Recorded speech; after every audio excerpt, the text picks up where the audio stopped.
Welcome to Giant Ability TV. We of the Giant Ability Media Network present the second part of our exclusive interview with Commodore Kunle Olawunmi retired, on the subject revolving around the dynamics of terrorism to you. The first part of this interview was insightful and educational, and if you have not watched it yet, we recommend that you avail yourself of the opportunity to do so. Commodore Kunle Olawunmi is a retired Navy officer and a graduate of the prestigious University of Nigeria, Nsukka, and Harvard University. He is an author, academician, and a global security expert. He is currently an associate professor at one of the private universities in Nigeria, and he is also a fearless, resolute, and social crusader. We admonish you to sit back and enjoy this interview.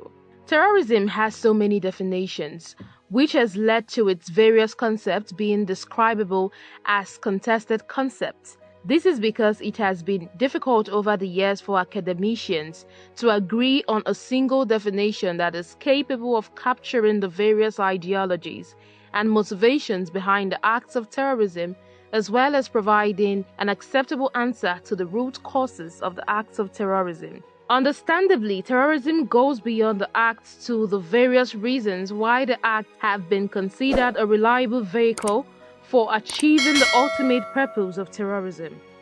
Commodore Kunle Olawunmi, in an attempt to clarify the difference between the acts and the root causes of the acts, cascades to the analogy of a masquerade that is dancing visibly while the drummer for the masquerade is invisible. Even at Harvard, there's no acceptable definition of terrorism.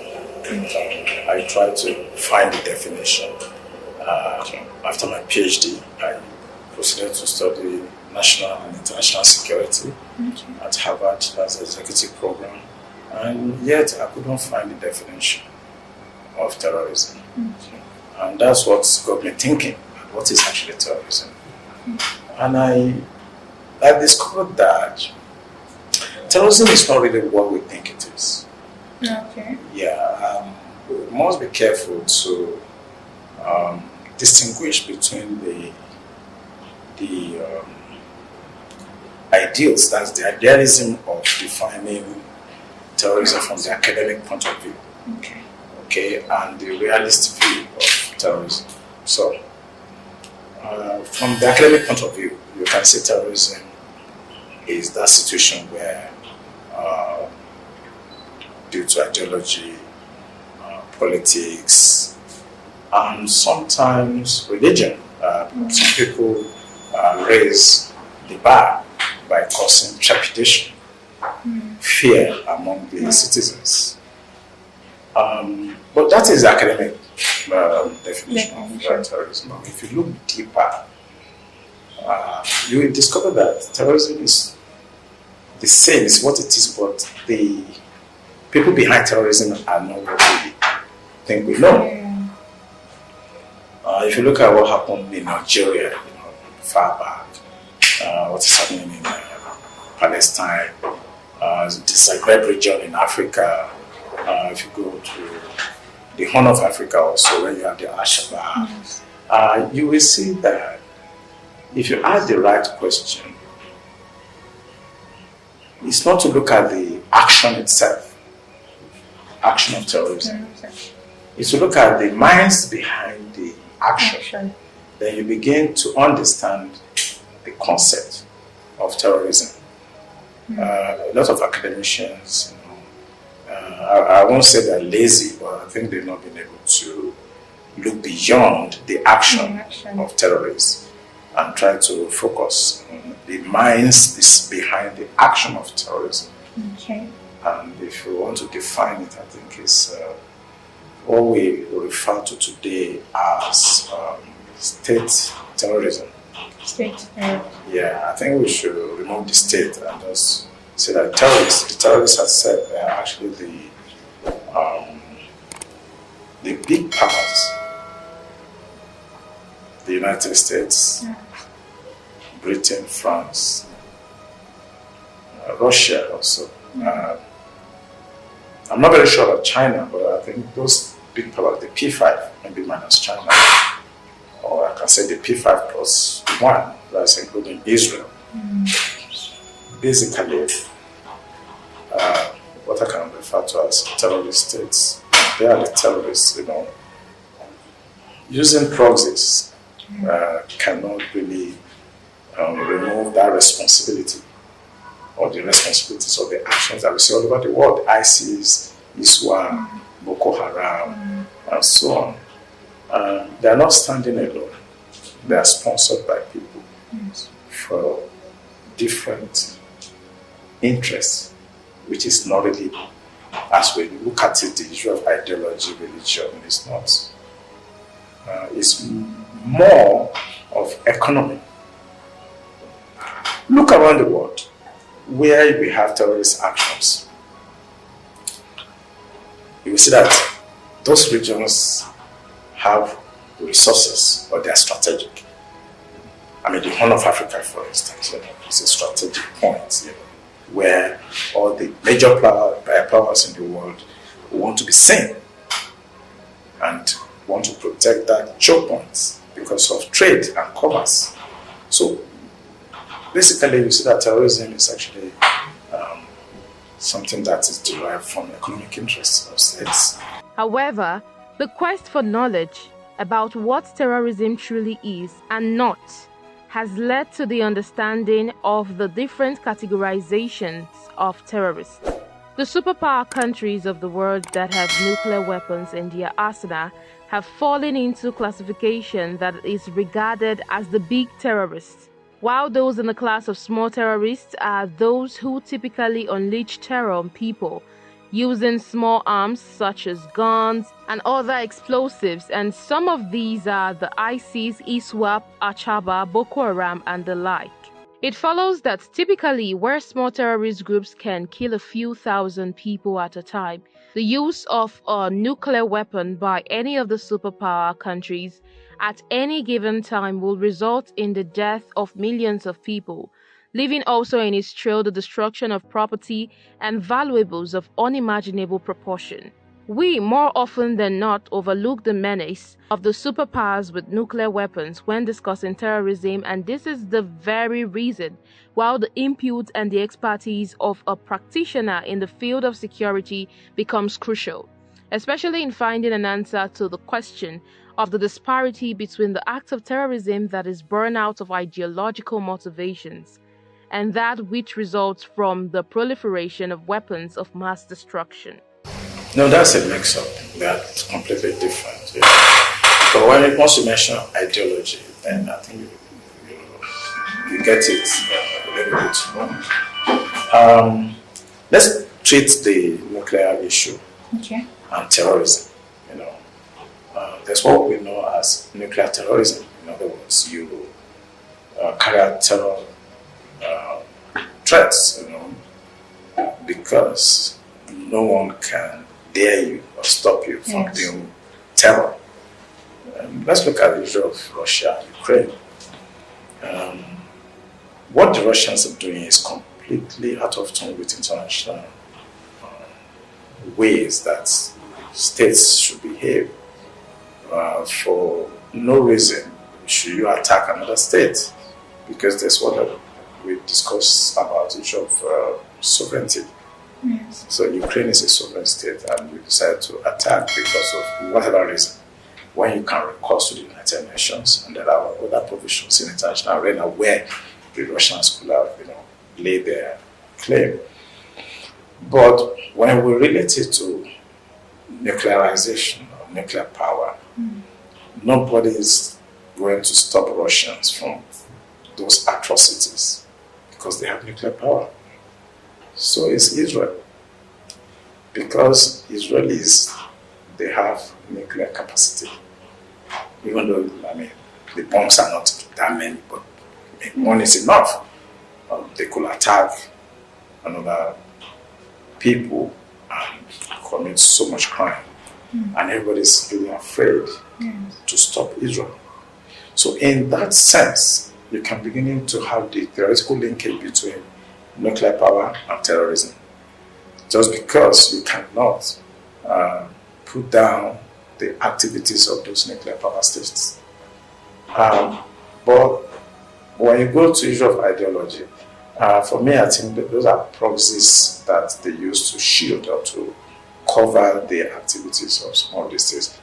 There's no kind of ideology or religions that actually will make people to commit atrocities. What they do is to use ideology, religion as an excuse for terrorism to cover the real action.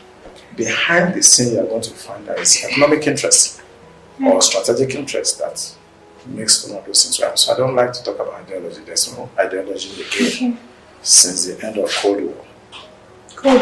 Since the end of Cold War, everybody is the same. China, Russia, when it comes to making money, the 1% in the world, they all talk to each other, they eat together, they do things together. So let us discuss ideology. That was gone since the era of Second World War. So they are just excuses.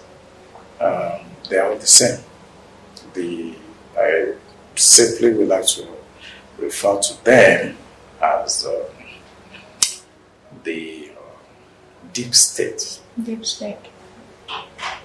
Whether you are Russia, China, where you are, they're all in the same loop. The pharmaceuticals, and so on, the weapon industries in the United States and Europe, they all work together. Spain, they all manufacture planes together using the same, producing different spare parts for the same.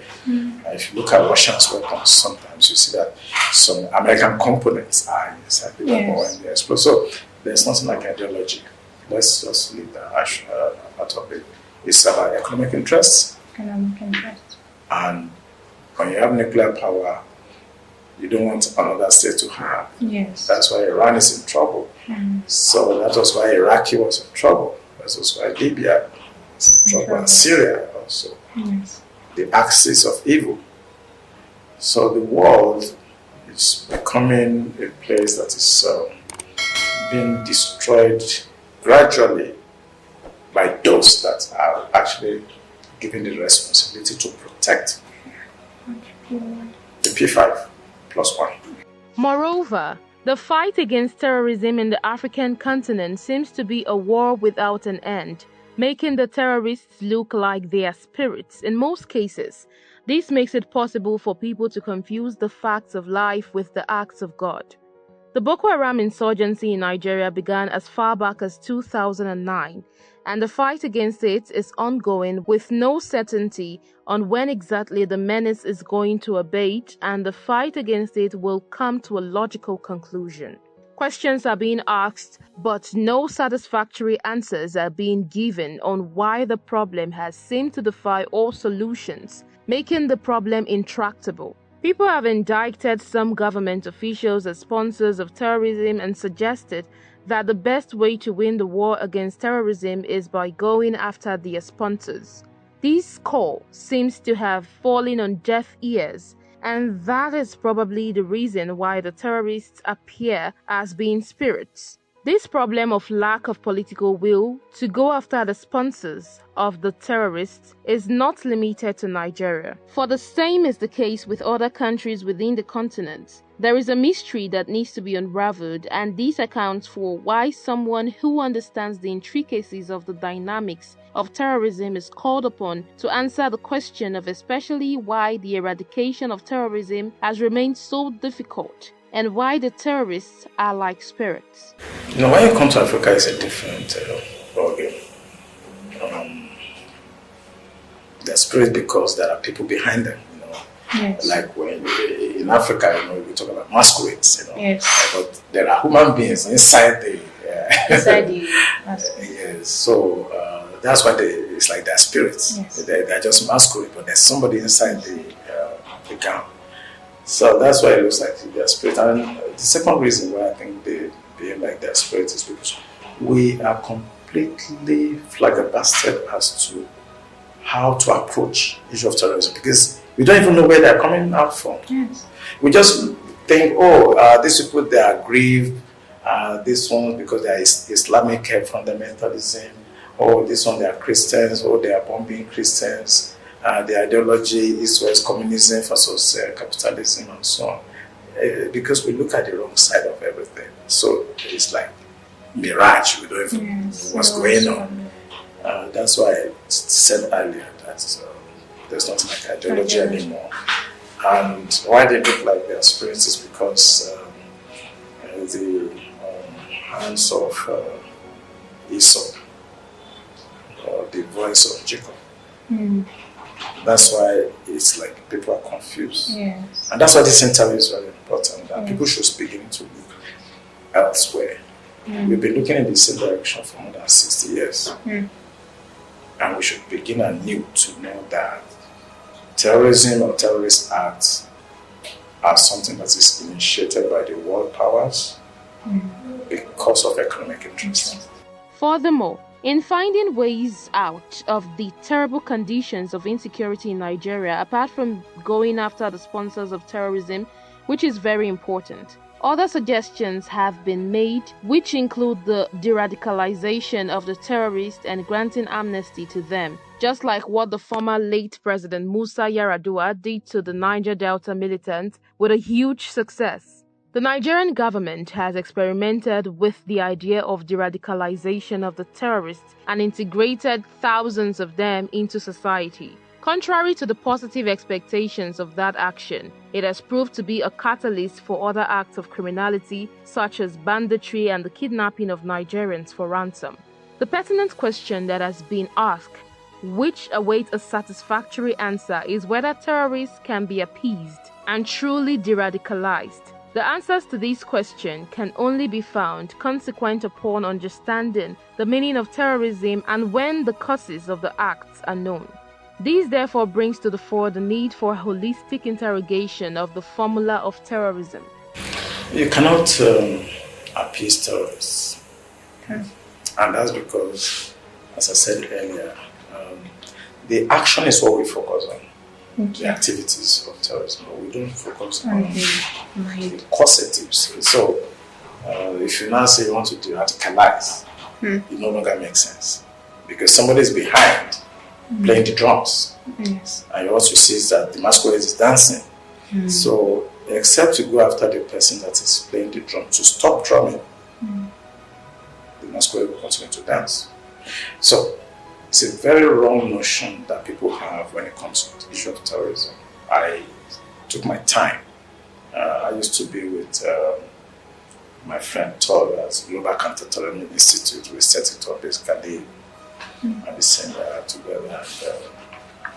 And it's because I see that the whole world is getting it wrong. What is terrorism? If you want to talk about Africa, the main thrust of terrorism in Africa is resources.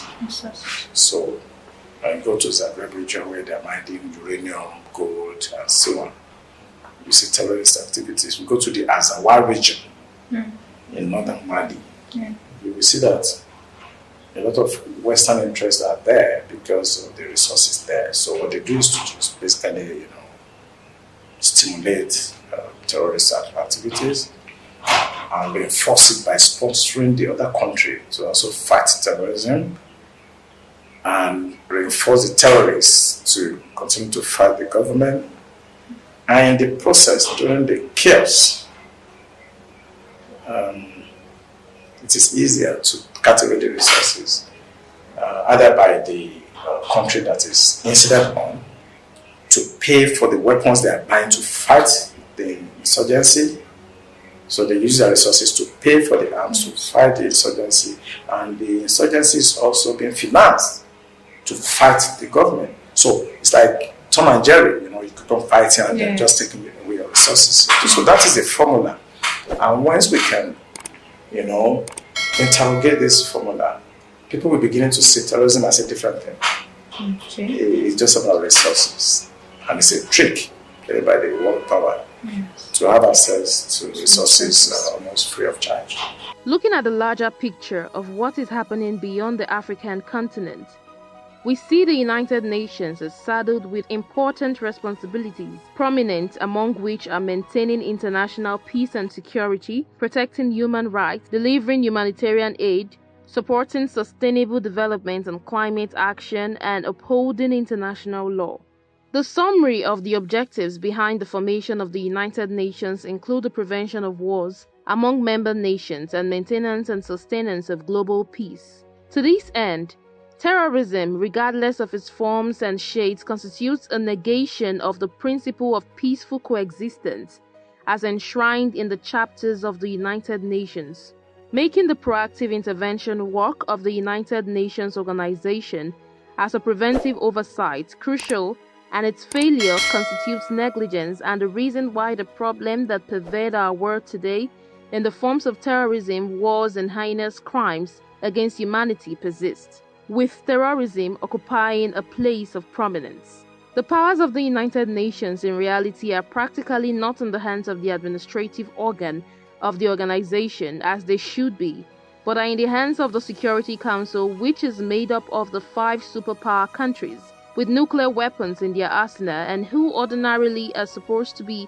the protectors of the world from acts of terrorism, but who themselves are the big terrorists. The helpless situation of the United Nations in relation to its inability to live up to its responsibilities brings to the fore the question of whether the organization can or cannot champion the cause of the achievement of free nuclear weapon world. Let me be realistic, it's not visible. Okay? It's not. On Nigeria, it's not visible. You cannot take power just by wishing it or by appealing to people to get rid of their nuclear power. It will never happen. The second reason is because the United Nations itself, being a supranational entity, is governed or is backed up by the P5, that's the Security Council. Yes. So how do you reform yourself? You want the Security Council to reform itself, to disarm itself of nuclear power. It can never happen. Because the people that have the nuclear power are the people that are supposed to reform, to answer your question. They are supposed to answer this question. A nuclear-free world. Issue of trust.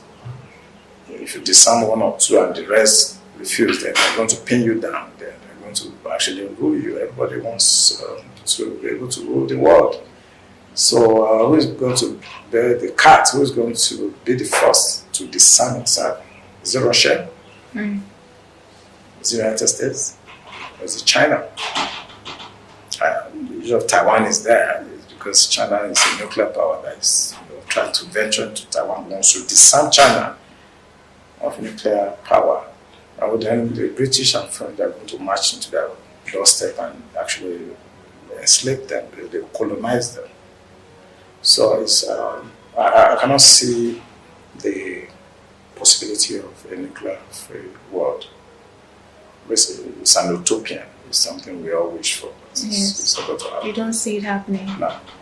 In conclusion, the wars that are going on between Russia and Ukraine and Israel and Palestine have their peculiarities in terms of the causes, objectives, and solutions. It is obvious that the beginning of the war between Israel and Palestine dates as far back as 1948, when 5 Arab nations invaded territory in the former Palestinian Mandate immediately following the announcement of the independence of the State of Israel on May 14, 1948. The causation of the war hinges on the issue of encroachment and the occupation of the Palestinians' land by Israel, whereas the war between Russia and Ukraine has to do majorly with boundary issues and the prevention of the North Atlantic Treaty Organization, NATO, to come close to the Russia territories and use the opportunity to undermine the security and sovereignty of the Russian state. In the midst of the wars between Russia and Ukraine and Israel and Palestine are the influences of the major superpowers who also are members of the United Nations Organization Security Council, namely the United States of America, Britain, and France. The unholy alliance of these 3 superpower countries and their allies has served to fuel the fire of the crisis.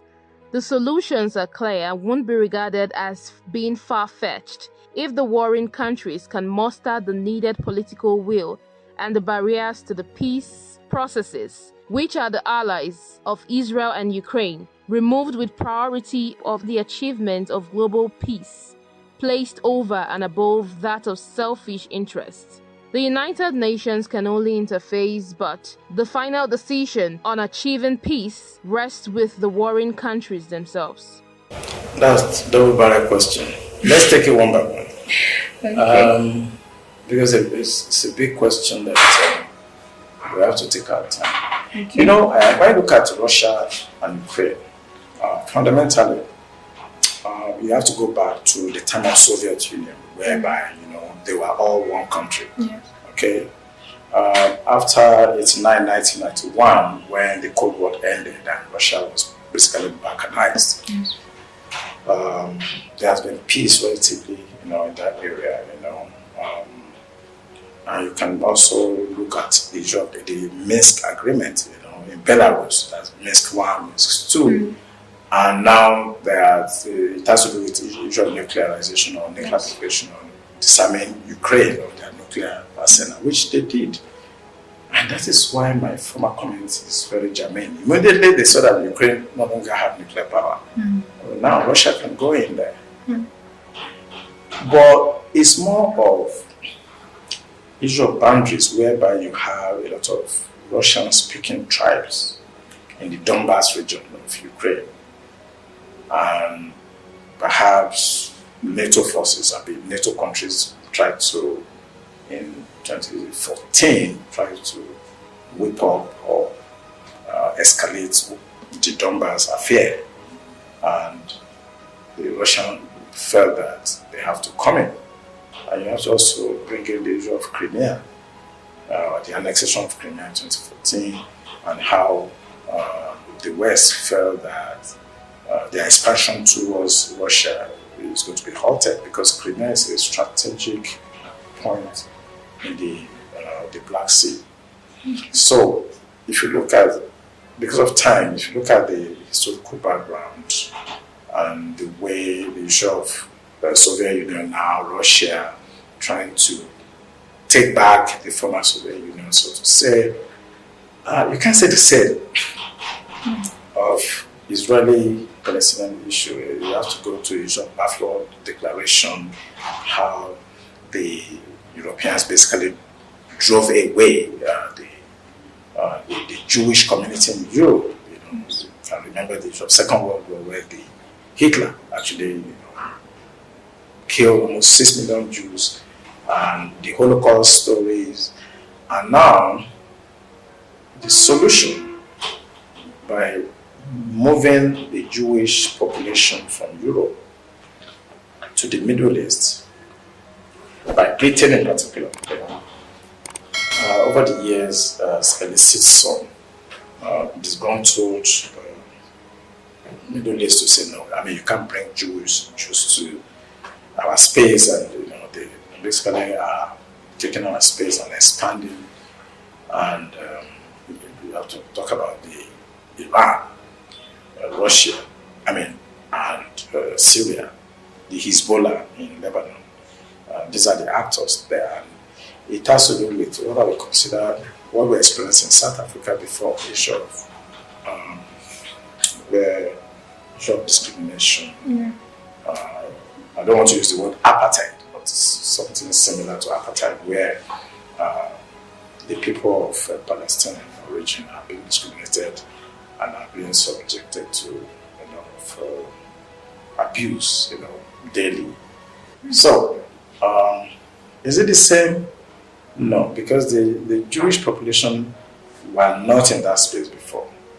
But the Russians, the Russian-speaking population, the Donbas region, that's the eastern part of Ukraine, has been there forever. It's just the boundary that took them into Ukraine, and now they're trying to protect them. That's a pretense anyway. Yes. The main reason why the Russians are doing what they do is that they want to expand the boundary, towards Poland, Belarus, Georgia, to ensure that the NATO forces do not come and put missiles on their doorstep. Look at the issue of Israeli-Palestine, it's completely different. It's just imposing a population on a space that hitherto belongs to another group of people. It's normal for such skirmishes to occur. But don't forget the axis of evil, issue of Afghanistan, Iran, Syria. They are placed in the Middle East. Everything finally boiled down to economy in the case of Middle East. While the case of Russia-Ukrainian has to do with the issue of ego. They actually differentiate the two. Okay. So what are the critical lessons to learn to foster future conflicts like that? All the things that are needed to foster such occurrence are already in place. Okay. As I told you, that the United Nations tried to pretend to be a supranational entity with everything, all the ingredients of statehood present. I use the word pretend because they are unable to enforce some of the laws. Mm-hmm. There are a lot of international laws, that conventions, that actually guide the conduct of states among themselves. So, if those laws are there, and the people that are supposed to enforce it are the P5, the UN Security Council, yes, including some of the members that comes randomly at that time. Mine is that the people that are supposed to enforce the laws are the one breaking the law. Yeah. So there's no way we can talk about solution without talking about the P5, that's the Security Council. And if they have become so irresponsible to the point we have seen now, look at what the Americans are doing in the coast of Lebanon, the coast of Gaza, protecting iniquities, so to say, and what the Russians are doing. These are members of the P5. The Chinese are also carrying out aggression at the Strait of Taiwan. They are actually, threatening to take Taiwan. So China, Russia, United States, France and Britain are always with the United States. So this is where I think the United Nations needs reforms. Okay. Maybe that will answer your question. We need to reform the United Nations. Okay. I think the P5, they've overstayed their welcome since Second World War. I think they have expired, so to say. So the Committee of Nations should start thinking of reforming the United Nations so that we can reprogram what we saw during the First War and Second World War that actually necessitated the United Nations. So I think since the end of Cold War, got into different era now. We're talking about cyber security, cyber warfare, talking about artificial intelligence. I think the United Nations have actually outlived its usefulness in the world today. Our appreciation goes to Commodore Kunle Olawunmi, retired, for squeezing time out of his busy schedule to speak to us on these important subjects that revolves around the dynamics of terrorism. We wish him more grease to his elbow, and to our viewers we say a big thank you for watching, even as we hope that you will share this video and subscribe to our channel. You're always the best. Thank you for watching.